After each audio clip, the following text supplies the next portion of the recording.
On to news from Bolivia now. Protests continue in Bolivia for the second week amid violent confrontations and escalating political tensions. Bolivia's caretaker government has now enacted a law that mandates a delayed presidential election to be held on 18th October. This delay in election has led to protests across the country, demanding the resignation of the current unelected interim government. Protests began last week to pressure the government to conduct early presidential elections after electoral authorities twice postponed them, citing the coronavirus as the reason for the delay. The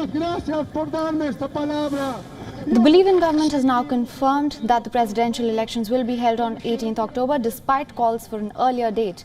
A law has been enacted which would impose criminal penalties on any effort to change the date. Bolivia's electoral tribunal pushed the election to 18th October due to coronavirus pandemic, but supporters of former President Evo Morales are demanding the vote to be held on 6 September. The dispute has prompted protests and roadblocks.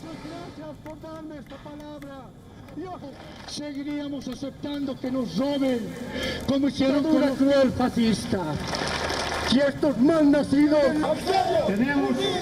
The United Nations and European Union in a joint statement expressed support for the October date. Bolivia has become increasingly polarized since November, when Morales was pushed out after 14 years in power amid massive protests. An interim government led by right-winger took over, promising new elections within 2 months. The protests are deepening the crisis facing a nation already struggling to cope with the COVID-19 pandemic. The disease has so far killed over 3,800 people and infected more than 95,000. Bolivia's government has blamed protesters for causing the deaths of COVID-19 victims by blocking vehicles carrying oxygen and other essential supplies for hospitals.